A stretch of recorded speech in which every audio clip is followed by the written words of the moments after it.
Welcome to the Overcoming Mediocrity podcast, where today's top influencers and entrepreneurs on the rise share empowering stories and ninja tips to become the fuel that ignites a positive change in your life.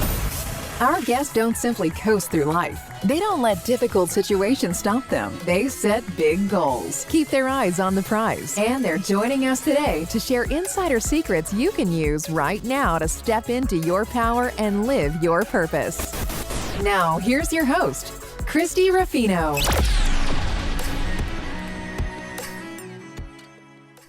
Well, hello, everybody, and welcome to the Overcoming Mediocrity podcast. My name is Christy Ruffino, the host of the show, and today I have the pleasure of speaking with Sallie Wagner. Welcome, Sallie.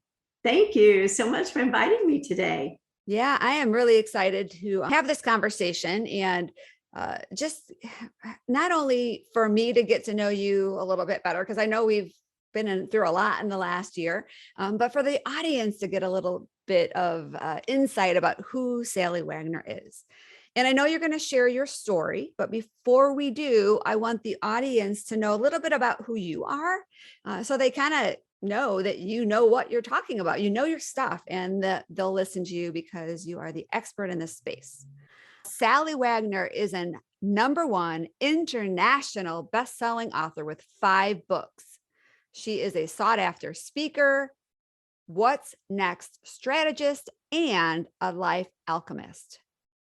She is a lawyer and a real estate broker, and her passion, as you'll find out shortly, is being a life alchemist. And it may be called alchemist. I'm not sure, but Sallie does a great job of guiding her clients to discover the life that makes them come alive. So welcome, Sallie.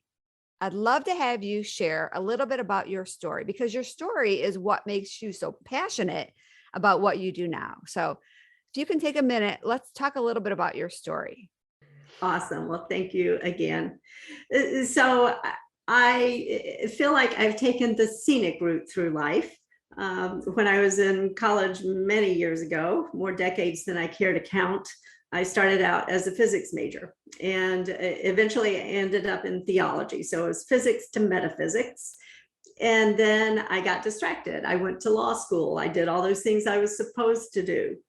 And yet I still had that passion for science and the spiritual side of things. And as I say, I took the scenic route. You know, I had illness that affected my life at a very dramatic level. And then I experienced what I would call a miracle, a miraculous healing. And soon after that, my first husband passed away. So it was kind of a roller coaster there for a while.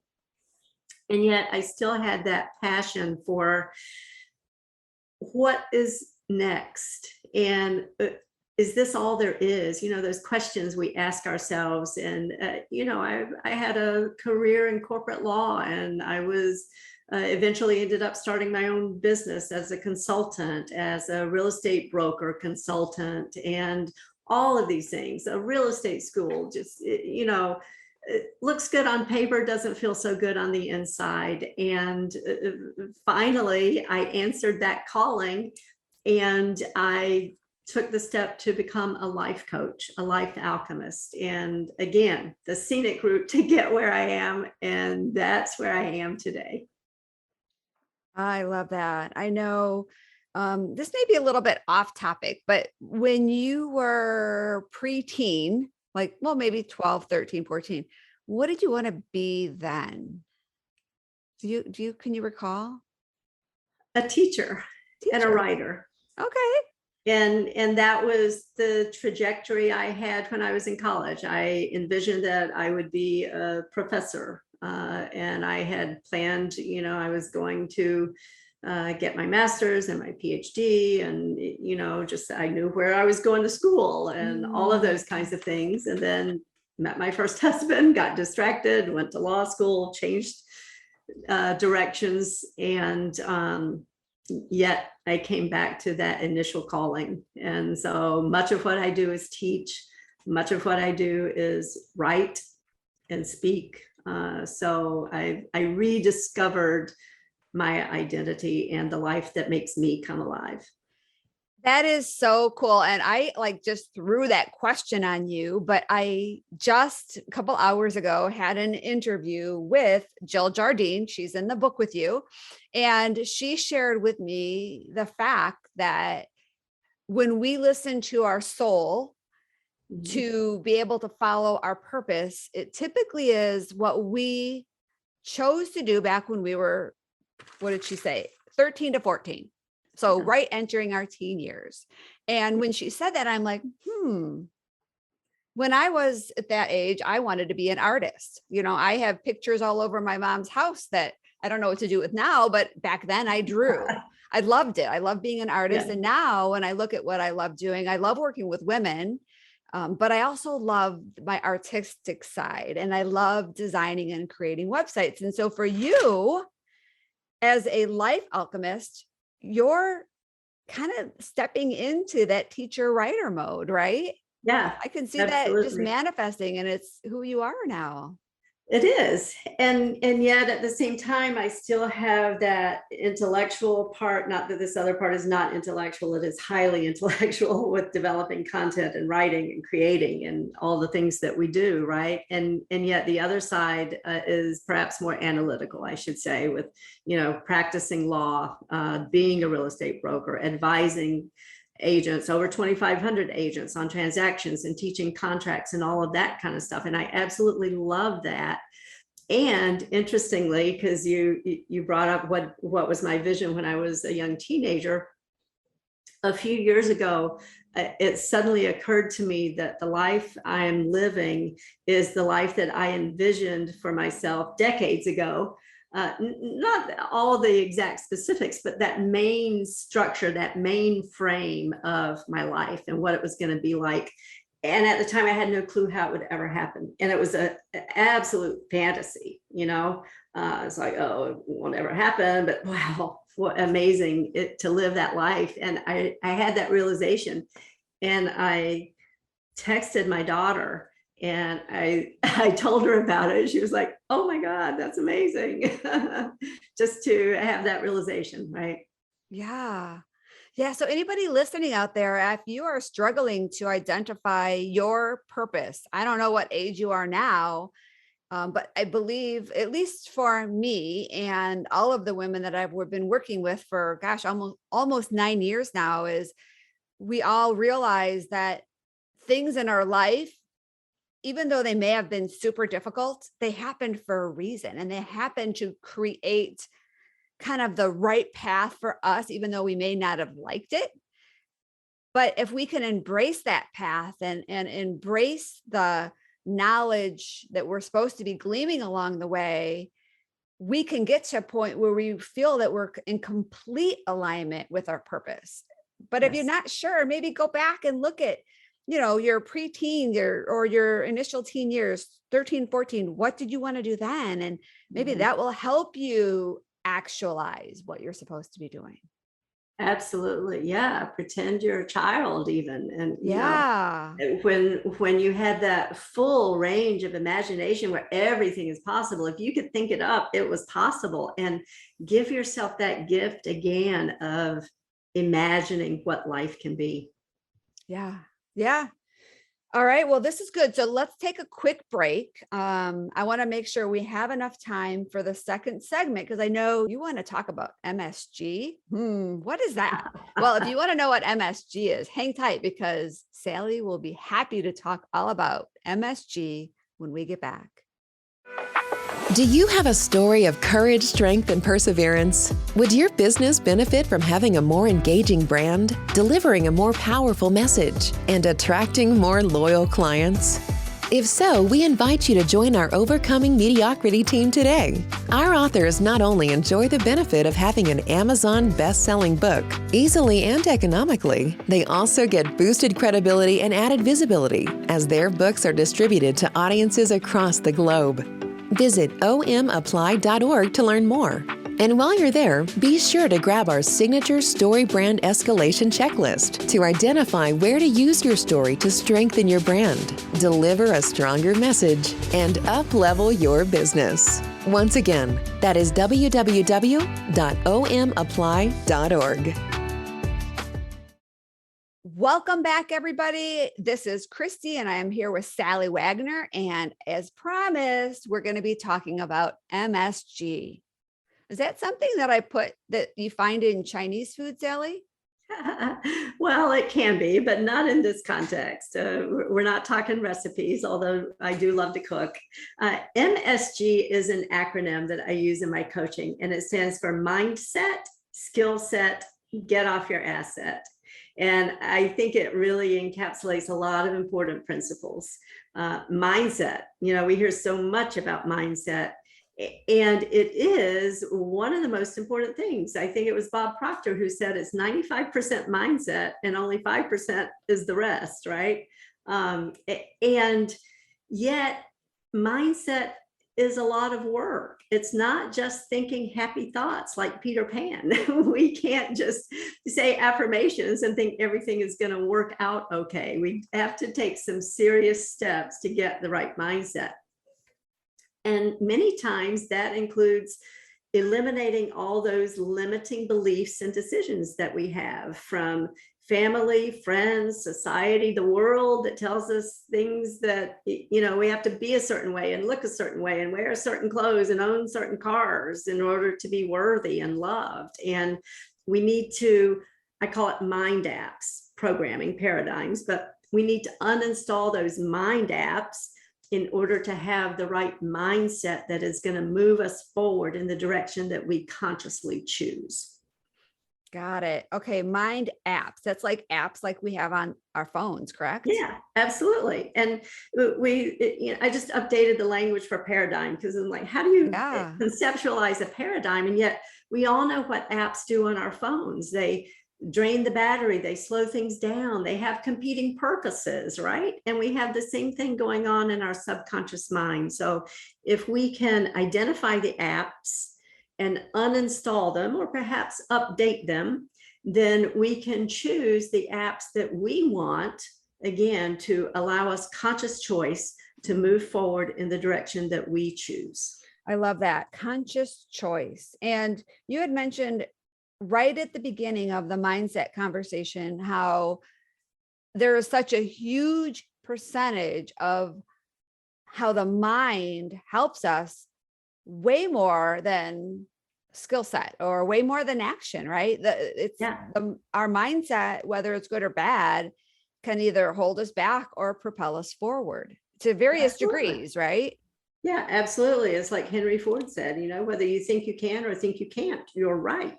Yes. And so we determine our destiny first off by what we think and what we're telling ourselves, all those limiting thoughts and beliefs. It's not what we don't know that holds us back. It's what we do know that's not true that holds us back. That is so true.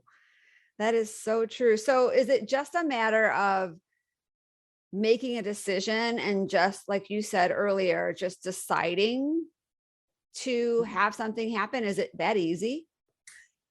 It's that easy and it's that hard because it's deciding. It's the distinction between deciding and wanting. We all want to win the lottery, right? We all want to have that fabulous looking physique when we go on vacation, but have we decided for it? Because when we decide for something, we're actually taking steps to make it happen. And so those steps would include the skill set part of MSG. Many times we need a new skill set to have the right mindset. And we may need actual skills to accomplish the task we've set for ourselves. I can have a mindset to speak fluent German. My husband's from Germany, but if I don't have the skill set, I can think about it all day long and it's not going to happen. So I need the new skills that are going to accompany and enhance the mindset. And support it. Absolutely. So what are the skills that we need to put in place in order to make sure these new beliefs come to fruition? One of the skills is communication skills. We need to learn to communicate effectively and efficiently with others, and most importantly with ourselves. It goes back to, what are we telling ourselves? How are we communicating with ourselves? That self-talk determines everything else, because thoughts determine feelings, feelings determine actions, actions determine results, and results reinforce those mind apps and those thoughts. And so it can become either a vicious cycle or a virtuous cycle, depending on what we're doing. And so communication is a key skill. Mindfulness is a key skill, because we need to learn to identify those thoughts so that we can interrupt that cycle, create a new cycle that will then lead to different feelings, different actions, and different results. And then goal setting is another important skill, but not only goals, but we need to think in terms of an overarching principle of a life strategy. And then how do those different goals fit into the strategy? And then we break it down even more to the next level. All right, that is good. I like the fact that the goals need to fit into the big picture, right? Because if we just kind of create all these different goals, but they're not all cohesive with our desired end result, then all of these little individual goals are not going to help us move forward. Exactly. Yeah. And that's the strategy part of it. Okay. All right. So get off your asset. Yes. As much as mindset and skill set are important, if we don't take action, it's just philosophy. We absolutely have to take action in order to have anything happen. And that's a skill in and of itself, right? How many procrastinators do we know? And maybe it's us ourselves, and learning to take action is a skill. A lot of people think that procrastination is a character flaw. It's not, it's a learned behavior. And if it's a learned behavior, we can learn a different behavior. So taking action is absolutely crucial to getting the results you want in life. But the right action. The right action. That's a key thing. I like that you pointed out how procrastination is a learned behavior, because I believe that's true. I mean, if we have enough, reward, right? We're rewarded if we do things and we don't get penalized, right? Because we're able to do it and it's fine. But if we're penalized enough, that will create that change. So people that procrastinate are going to keep procrastinating because it's easy, and they'll keep doing it until the pain becomes big enough for them to do something different. And honestly, that's probably like that with a lot of our bad behaviors, right? They're reinforced. Yeah. Yeah, it's the pain of the current circumstance that pushes us to change. That's what Reverend Dr. Michael Beckwith says. We're often pushed by the pain of our current circumstances until we're pulled by the vision of the life we want to create. So we feel that tension between the pain and the vision. Right. Yeah, I know a lot of people have they have thoughts around the fact that people need to be, what do I want to say, that we need to point out the pain for people to make decisions. But unfortunately, people don't necessarily make the right decisions for themselves from pleasure. They make it to avoid pain. Right. And then you took it that next step that you just shared, how then we get pulled, right? So we've got like these, the spaces of, I don't know, maybe I'm going off on a tangent here, but, overcoming mediocrity is just people that are okay coasting through life, right? We don't want to coast through life. We want to do the things that are hard. We want to do the things that, that not everybody does, so we can make a bigger impact in the world. Yeah. And sometimes we need to point out people's pain to get them to take action. But then I like that last part about being pulled and drawn, because there does get to a point where we feel that pull is so strong that now it's not the pain anymore. It's the desire to keep having these amazing things and this amazing life. Exactly. And that's where you want to be. Help people paint that vision so vividly that they can't help but feel the pull of it. Yeah. I just keep thinking of a snowball, and it's not necessarily the pull of the snowball, but when that snowball is sitting there, it's so heavy, right? But then it's hard to get moving. But once it moves, and then it keeps getting bigger and bigger and bigger, and then all of a sudden you can't stop it. Right? It's rolling, and it's just, you got to get out of its way. Exactly. And I think we all have the ability to create that in our lives, where once we get moving, once we feel that we're on the right path, and then we get bigger, because like a snowball, all this other great stuff starts piling on top of us. And then we just become this force that is just unstoppable. It's limitless, right? It is limitless. Yes, absolutely. Love that. All right. So we've got Sallie's MSG strategies. And is there anything else you want to share about how we can kind of move our life forward before we talk about your free gift? Absolutely. So just quickly, I'd like to mention a couple of techniques that I employ when I work with people that really help people accelerate along that path. Because, we can do a lot of mindfulness and a lot of those kinds of exercises, and they take a lot of time. And honestly, we're probably not patient enough. And so with emotional freedom techniques and neurolinguistic programming, it really can kickstart people so that they launch into action to get those rapid, concrete results that we really want to see. So it's not, the mindset piece, the thought piece is super important. And yet, in order for people to feel the pull of that vision, they want to see some concrete results pretty fast. And once you see those results, you're going to keep with it. And that's what starts that snowball effect that you talked about. So I'm glad you brought this up.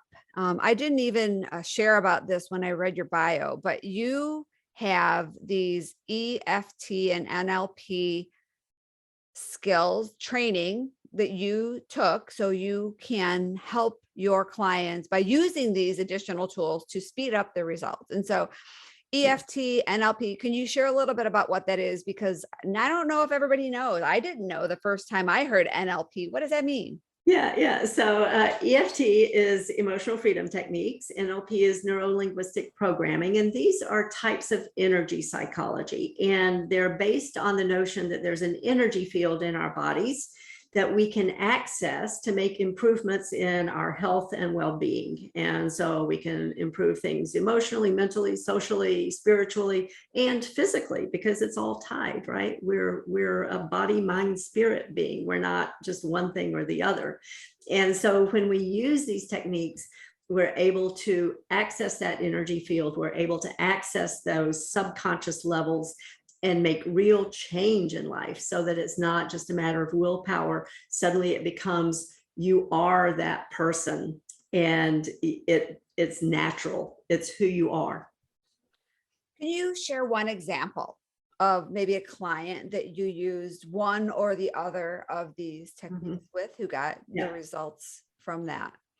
So I'll share an example for myself, because I use these techniques on myself all the time because they work. And so for many years, I drank Diet Coke. I know it's bad. And I knew at the time it was not good for me. And I would, I would stop, and then I would start, and I would stop, how that pattern goes, right? And I would do NLP and EFT and different techniques on myself. And I stuck with it, and it worked. And one day I woke up and Diet Coke was gone from my life. And I have not wanted it since. I have not, except when I tell these stories, I have not thought of it since. Before, if I was like, on the wagon, so to say, and not drinking Diet Coke, if I got it by accident, I would really just relish it. And probably a couple of years ago, I was at an event, luncheon, and we all had to-go cups with our drinks, and they gave me the wrong drink. And I took a sip, because I couldn't see it. It was in a to-go cup and it was Diet Coke. And I had to run and spit it out. It was like, oh my God, this is the worst thing in the world. And it's who I am. It's not like I'm using willpower every day not to drink Diet Coke. I am a person who doesn't drink Diet Coke. I'm a person who drinks water. And that's all I drink. I drink club soda. So it's sparkling water, naturally sparkling water, but no sodas, no Diet Coke, no nothing. So that was, for me, that is the gold standard of how this stuff works. I love that. Yeah. And I have a friend that like Diet Coke is her thing. And I drink a sip of Diet Coke and I'm like, oh my gosh, how could anybody like this stuff? Yeah. But we all have our own Diet Coke, right? We have our thing that we have a hard time not having. It's our little treat. It's our little special thing. And it goes beyond food. And so what I love about, I know I have not done EFT, but I have a friend who has used it for something very specific and she swears by it. So I know it works from just hearing secondhand stories from people. And you probably have a whole ton of stories from your clients. How it's really helped them. But that's what's great about what you do is you connect that with your system to give people the results that, that they should have. Absolutely. And, whether it's Diet Coke, whether it's biting your nails, whether it's road rage, whether it's whatever it is, those things affect us and how we present ourselves in the world. And if we are, and we are all powerful, fabulous beings, and yet, if I'm secretly struggling with Diet Coke, I'm going to feel less than myself when I present, right? And it's going to affect how I impact. And so it may sound very. And I even want to point out, even if we don't believe it does. Yeah. So I think people think, nah, it's okay. But it's in our cells. Yes. Right. That negativity, that resistance that we create by doing something that we shouldn't be doing. We can deny it all we want, but it's still there. Absolutely. Yeah.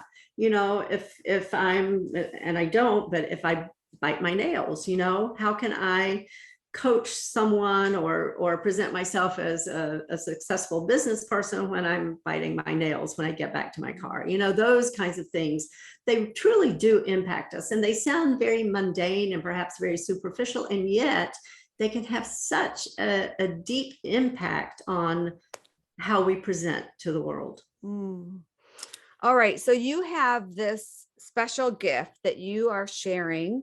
It is how to reboot your thinking with MSG. Tell me what that is. So it's an ebook and kind of a little workbook, free download. I'm happy to offer it to people, and it just provides a little more information about MSG and asks some questions, poses some questions about how you might be able to apply it in your own life. Okay, wonderful. So if you want to connect with Sallie, not only will the link for this free gift be in the show notes below, but her website will be on there, her social links. So take a moment and connect with her. And if you learned anything from Sallie today, I know this was, I think, a episode packed with lots of juicy tidbits of wisdom. Just make sure that you share those with somebody you know.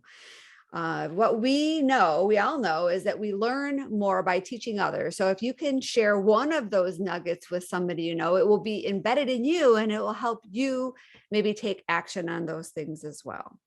And of course, if you like our show, please go to whatever platform that you listen to podcasts and take a moment to give us some love, show us some love, give us a rating. And if you could take an extra moment and leave us a review, that would be super helpful, because the more reviews we get on the different podcast platforms, the more chances we have to continue to grow our podcast and get amazing guests like Sallie. So thank you, Sallie. Thank you so much. I enjoyed our conversation. It was fun. Thanks, everybody. We'll see you on the next show. Bye-bye for now. Thanks for listening to the Overcoming Mediocrity podcast, where we believe that everyone can have the business and life of their dreams once they've learned the art of mastering their story. Mastering our stories is the key to everything we want in life. Our stories can either hold us back or they can propel us to new heights. We can choose. You can choose. Choose to overcome mediocrity with us. Let's achieve greatness together. To learn more, visit www.overcomingmediocrity.org. And don't forget to subscribe, rate, and review this podcast.